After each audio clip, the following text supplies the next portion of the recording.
So, hello everyone, welcome you all to EduTap platform, and today we have with us a very special guest. Hello, sir, how are you? Hi, I'm fine. Sir सबसे पहले तो I know कि बहुत बड़ी चीज़ आपने achieve करी है cab examination को क्लियर करना। सो थोड़ा सा अपना एक्सपीरियंस बताइए कि क्या रिएक्शन आपका रहा जब आपने देखा कि कैब एग्जामिनेशन फाइनली आपने क्लियर कर लिया है। फाइनली क्या मतलब फर्स्ट अटेम्प्ट था, फर्स्ट अटेम्प्ट मेरा मैंने दिया, तो उसी में हो गया ये सारी चीज़ें। टफ था थोड़ा टाइम को मैनेज करना, बाकी चीज़ें तो विद इन रेंज ही रहती है अगर आप उसको सही से मतलब जैसे आप लोगों का है, ईडू टैब हो गया और भी बहुत सारा था, जैसे अड्डा 247 है या अशोक सर का जो क्लासेस था। बिल्कुल बिल्कुल। तो अगर आप अपने आप को चीज़ों को फोकस करते हो और रिसोर्सेज को यूटिलाइजेशन अगर कर पाते हो सही से, दूसरा ये है कि टाइम मैनेजमेंट एक फैक्टर होता है, टाइम को कैसे मैनेज करना है, तो वो सारी चीज़ें थी। अच्छा चैलेंज बैंकिंग में तो ऑब्वियस सी बात है कि आपको मॉर्निंग टू इवनिंग तक का मतलब एक लंबा टाइम ड्यूरेशन आपको वहीं जाता है। तो आने के बाद फिर एग्जॉस्ट होने के बाद भी फिर अपने आप को उसी तरह से फोकस करना और फिर लगना थोड़ा सा टफ था, लेकिन हाँ ये मैनेजेबल था, तभी ये सारी चीज़ें हुई। और मेरा बिल्कुल फर्स्ट सर। अटेम्प्ट था, सर हालांकि मैंने जेआईबी के बाद काफ़ी मतलब बीच में थोड़ा सिंसियरली नहीं लिया चीज़ों को, अदरवाइज मे भी हो सकता पहले हो जाता, बट चलिए ये टाइम था अभी करने का। तो आफ्टर डेफिनेटली सर। 1 ईयर थोड़ा सा मैंने सर हमें अपने बारे में बताइए कि एज अ बैंकर अभी आप क्या करते हो, एंड थोड़ा सा पर्सनल लाइफ के बारे में कि आपकी फैमिली में कौन कौन है एंड कैसे आपने अभी बैंकिंग को कब क्लियर किया था, एंड अभी तक आपकी जर्नी कैसी रही है। बैंकिंग की जर्नी तो सर देखिए सभी लोगों की क्या बताया जाए, सब वैसे ही रहती है, टॉप सीटर भी काइंड ऑफ रहती है, कभी थोड़ा सा मतलब प्रेशर तो रहता ही रहता है। फिलहाल मैं अभी कैनरा बैंक में एमएसएमई सुलभ जो हमारा जो विंग है उसमें हूँ मैं। ओके। तो ये भी थोड़ा हेल्प किया मुझे, क्योंकि क्रेडिट पोर्टफोलियो में हूँ पिछले 4 साल से, तो इससे पहले जो ब्रांच में था उसमें भी क्रेडिट क्रेडिट में ही काम कर रहा था, वीएलबी ब्रांच थी। और अभी जो हूँ तो यहाँ पर भी तो अब तो स्पेशलाइज्ड ये है कि एमएसएमई सेक्टर के ही चीज़ों को देखना रहता है। तो वो सारी चीज़ें हैं, banking is a tough job nowadays, और they are definitely quite definitely sir. Demanding. Demanding है, चैलेंजिंग है, बट ये है कि हाँ, अब उसी में अपने आप को अगर सेल आउट करना है तो you have to get some new things in your life और इनकलकेट करना कुछ नई चीज़ों को। This is one of the motivation कि से आई भी करना ये भी था, क्योंकि भाई कुछ तो नया लर्निंग होगा, कुछ आप सीखोगे, कुछ नए डायमेंशंस खुलेंगी आपकी, सो दैट यू कैन बिल्कुल। See in a very I mean in a new perspective, in new manner. तो इसीलिए सीआईबी करना ये भी एक मोटिव था, नॉट ओनली दिस वन।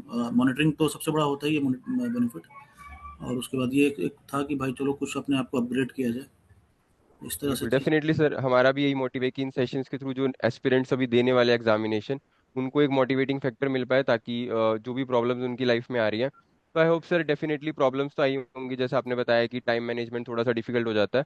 तो आपकी क्या स्ट्रेटेजी रहती थी कि किस टाइम पे आप फॉलो करते थे, या स्टडी पैटर्न आपका क्या था, मीन्स क्या रूटीन आप फॉलो मैं करते थे। देखिए मैं बेसिकली नाइट में पढ़ने वाला आदमी हूँ, मुझसे मॉर्निंग में हो नहीं सकती ये चीज़ें। ओके।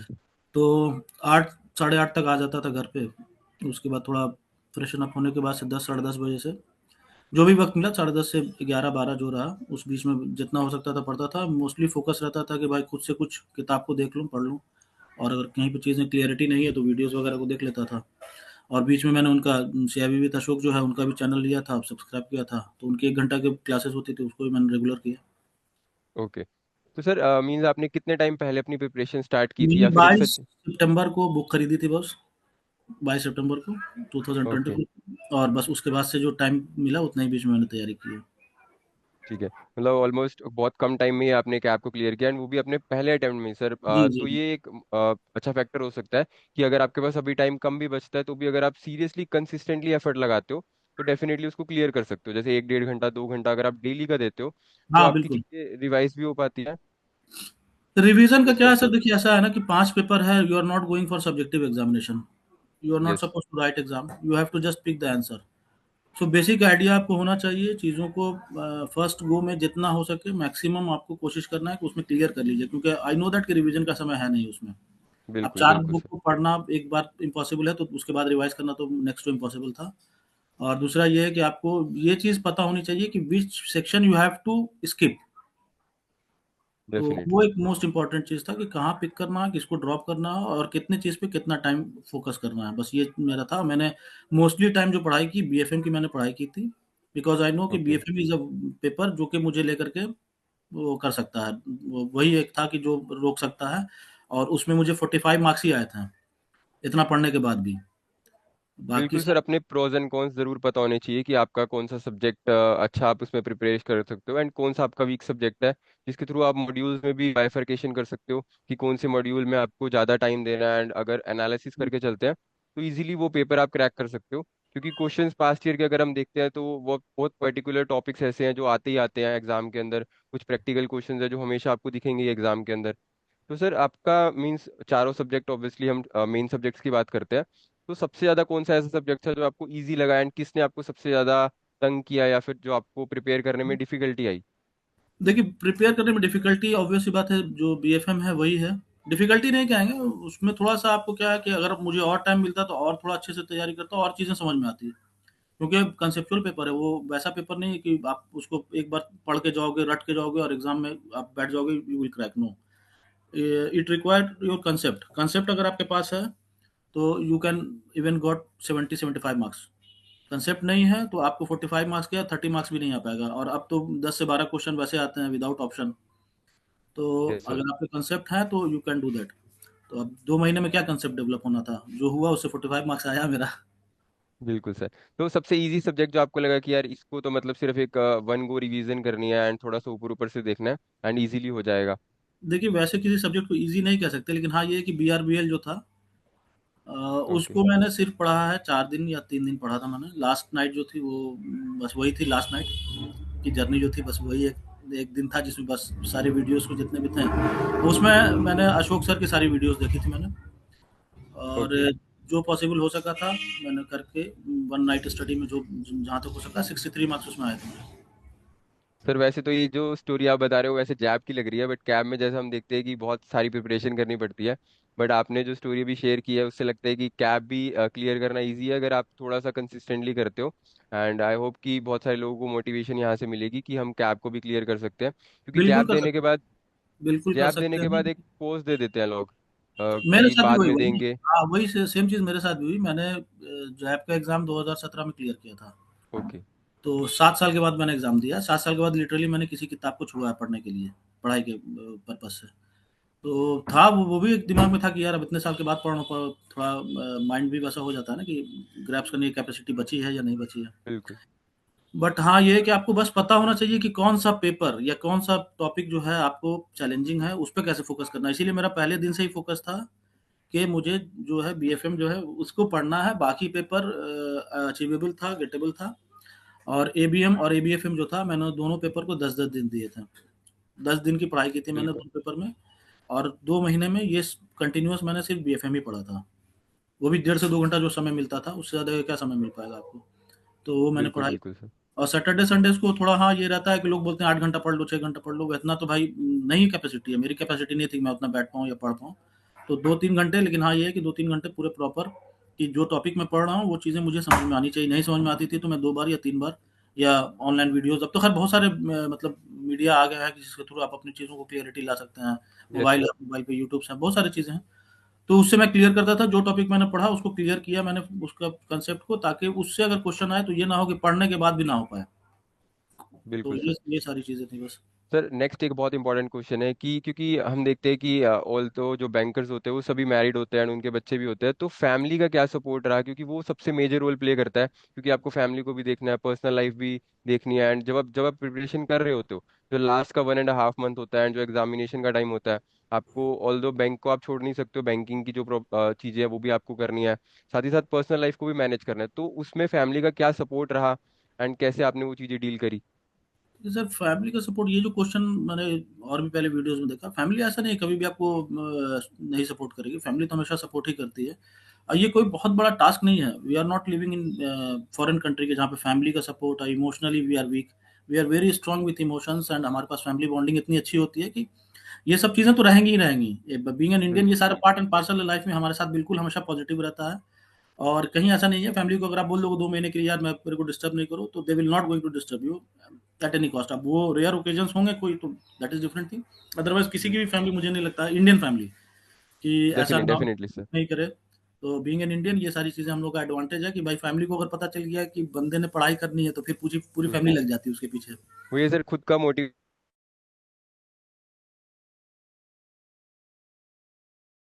भाग गया। हेलो।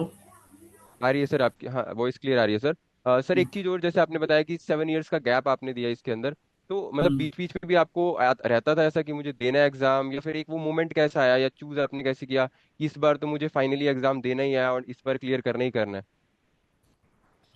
वो जो मोमेंट था, 12 बाईपार्टाइट का सेटलमेंट था वो मोमेंट, जब पता चला कि भाई 2 इंक्रीमेंट लगनी है। तो मैंने ओके। जून का भी एग्ज़ाम देने का सोचा था, बट क्या हुआ कि उस समय डेट निकल गई, जब मैंने फॉर्म भरने का सोचा था, तो डेट निकल गई। और बस उसके बाद ये था कि नवंबर वाला जो दिसंबर में जो होता है उसको देना है पेपर को। तो बस उसी के बाद से मान के चलिए मई जून से ही थोड़ा था फोकस कि भाई इसको करना है। पढ़ाई मैंने वैसे सितंबर 22 नवं सितंबर को मैंने बुक खरीदी थी, उसके बाद से मैंने किताब पढ़ाई करना शुरू की थी। ठीक है सर, तो थोड़ा सा आप अपने सोर्सेज के बारे में बताइए कि क्या क्या सोर्स आपने फॉलो किए एंड क्या स्ट्रेटजी आपने फॉलो करी, किसी ने आपकी हेल्प करी हो स्ट्रेटजी में, तो वो चीज़ें आप बता सकते हो ताकि जो अभी देने वाले एग्जाम रिसेंटली, उनको एक हेल्प मिल पाए कि कैसे हम स्टार्ट करें अपनी प्रिपरेशन को बेसिकली, क्योंकि बहुत सारे क्वेश्चंस होते हैं, कौन सी बुक फॉलो करें, किसकी वीडियोस जाके देखें, या मैराथन्स लगाएं, क्रैश कोर्स लें, या प्रॉपर एक कंप्लीट कोर्स की तरफ हम जाएं, तो वो स्ट्रेटजी कैसे हम इम्प्लीमेंट करें या स्टार्ट करें? देखिए, सबसे पहला फॉरमोस्ट इम्पोर्टेंट चीज़ है कि बुक तो लेनी पड़ेगी बस। बुक अगर आप ले लेते हो तो you have the rough idea, rough sketch एक डेवलप हो जाता है माइंड में कि दिस इज द सिलेबस। भाई ये 4 बुक पढ़नी है, 5 बुक पढ़नी है, ये इतना कुछ पढ़ना है। उसके बाद एक आपके यहाँ से एक सेशन हुआ था एडू टैप का ही, उसमें यस उन्होंने सर। एक वो बताया था, वो भी मेरे ख्याल से किसी संडे को ही था, डेट मुझे एग्जैक्टली याद नहीं आ रही है। तो उसमें उन्होंने बताया था important topics of each subject, topic wise okay, बताया था यस सर। उन्होंने। वो मैंने नोट किया था बाज़ाब्ता बैठ करके, वो सारी चीज़ें मैंने नोट डाउन की थी। तो दूसरा पहला स्टेप तो बुक लिया, दूसरा ये था कि मैंने उन सारी चीज़ों को, क्योंकि पता था कि बुक लेने के बाद भाई अब सारी बुक पढ़ना पॉसिबल नहीं बिल्कुल था बिल्कुल सर। ड्यूरेशन में। तो वो मैंने टिक मार्क किया। और कुछ दोस्तों ने बताया था जो साथ में है बैंक में कि भाई सीआईबी विद अशोक का अच्छा रहता है, तो आप उनका चैनल को सब्सक्राइब कर लो। तो वो मैंने सब्सक्रिप्शन लिया था, तो उन्होंने भी काफ़ी हेल्प की कि भाई कैसे। और बीएफएम मेन फोकस, देखिए मेन फोकस पेपर बीएफएम है, इसमें मैं सबसे यही बोलूँगा कि अगर आपने बीएफएम को फोकस कर लिया, एबीएम एबीएफएम आपका उसी से ही निकलना है। उसी से थोड़ी डेविएट होता हुआ चैनल है वो आपका एबीएम एबीएफएम दोनों चीज़ आपकी उससे निकल जाएगी। बट बीएफएम अगर आपने उसको लगा कि चलो बाद में करूँगा, तो नहीं होने वाला है। उसके लिए आपको पढ़ना पड़ेगा, पहले से लगना पड़ेगा। तो वो बिल्कुल सर। पेपर था। और कुछ वीडियोस बाकी, जैसे आपके यहाँ की कुछ वीडियो हो गई, एडू टाइप की हो गई। और मोस्टली वीडियो मैंने जो देखी है अड्डा 247 की, मैंने मैराथन वगैरह जो थी लास्ट डेज के लिए मैराथन वगैरह मैंने देखा है सबका मॉड्यूल वाइज। तो ये मेरा सोर्स था। लेकिन हाँ, ये था कि जो भी चीज़ें मैं कर रहा था, नोट्स वगैरह भी मैंने थोड़े बहुत बेसिक जो कि जो जॉट डाउन कर सकता था मैंने जॉट डाउन किए थे वो सारी चीज़ें। ओके। डेफिनेटली सर, आपकी स्टोरी आई होप कि एस्पिरेंट्स को बहुत अच्छी लगेगी एंड मोटिवेट करेगी। और मुझे भी लगी है सर कि आपने पहले ही अटेम्प्ट में 7 इयर्स का गैप देने के बाद भी वो चूज़ किया, क्योंकि पहला अटेम्प्ट जब हम दे रहे होते हैं तो बहुत सारी चीज़ें नहीं पता होती कि कैसे स्टार्ट करना है, और इतना लंबा टाइम गैप आने के बाद कि दोबारा बुक्स को स्टडी करना और खुद से एक स्ट्रेटजी बनाना, खुद से एक मोटिवेशन फैक्टर लेके आना कि हाँ करना है इस बार क्लियर। तो कॉन्ग्रेचुलेशन सर वंस अगेन कि आपने वो क्लियर क्लियर किया। कोई भी सजेशन अगर आप देना चाहते हो जो न्यू एस्पिरेंट्स हैं, लास्ट में आपसे ज़्यादा टाइम नहीं लूंगा, तो वो आप सजेशन दे सकते हो। देखिए, सजेशन बस यही है कि जिनको भी तैयारी करनी है सिंसियरली आप लग जाओ, अभी से 5 महीना 4 महीना है। क्योंकि एक तो मॉनिटरिंग बेनिफिट है, साथ में कुछ यस बैंक सर। में जो है आपको प्रमोशन में भी मार्क्स वगैरह दिए जाते हैं। तो ये तो सबसे बड़ा चीज़ है कि जो मोटिवेशन फैक्टर है। दूसरा क्या है कि आप जहाँ काम कर रहे हो, आपको उसकी बेसिक चीज़ों का आइडिया अगर लेना है, तो कुछ ना कुछ ये आपको दे करके ज़रूर जाएगा। क्योंकि इसमें आपको क्रेडिट रिस्क है, मार्केट रिस्क है, ये सारी चीज़ों को रिस्क मैनेजमेंट के बारे में भी ठीक-ठाक बेसिक नॉलेज हो जाता है कि भाई बैंक क्यों इस चीज़ों को लेकर के इस तरह से आपकी गाइडलाइन बना रहा है, खास करके क्रेडिट के मामले में। तो अगर आप क्रेडिट में काम करना चाहते हो, तो इसको तो थोड़ा-सा आप इसको फ़ोकस करो, वो एक आपको मोटिवेशन के लिए फैक्टर हो सकता है। और रहा सवाल के तैयारी करने का, तो तैयारी के लिए आपको ये है कि बुक आप खरीद लो, एक बार सिलेबस से गो थ्रू हो जाओ। जो भी वीडियोज़ हैं, आपके चैनल है एडुटैप हो गया या जो भी चैनल है, जो इन सब चीज़ों की तैयारी कराते हैं, दे ऑल आर गुड, आपको वो सपोर्ट करेंगे। और जहाँ-जहाँ पे बिल्कुल कभी सर। ऐसा हो कि चैलेंजिंग जो टॉपिक्स हैं, वो नहीं समझ में आता है, तो उसको 2 बार, 3 बार या किसी से अगर आपने उनका चैनल सब्सक्राइब कर रखा है, तो उनसे पर्सनली आप क्वेश्चंस पूछ करके उसको रिज़ॉल्व करो। क्योंकि अगर वो चीज़ें रिज़ॉल्व नहीं होंगी, वही आपको एग्ज़ाम में आपके मार्क्स को ड्रॉप करेंगे, वहीं से आप रुकोगे उसको। तो वो ये सारी चीज़ें हैं। Definitely sir. ठीक है sir, thank you so much and thank you for giving your time, valuable time, और आई होप कि बहुत सारी मोटिवेशन जाएगी एस्पिरेंट्स के अंदर, एंड बहुत सारी स्ट्रेटजीज भी आपने दी कि कैसे हमें क्लियर करना है, बुक को बहुत प्रेफरेंस देनी है, मॉड्यूल्स को कितनी प्रेफरेंस देनी है, and important topics jot down करने हैं। एंड जो नोट्स आपने बनाए, आई होप कि बहुत सारे पॉइंट्स सबको मिलेंगे जिसके थ्रू वो अपना कैप एग्जामिनेशन क्लियर कर सकते हैं। सो हाँ, once again sir, thank you so much and congratulations. I hope thank कि यू, आप आगे प्रोग्रेस करो अपनी लाइफ में। Thank you so much sir. Thank you, thank you.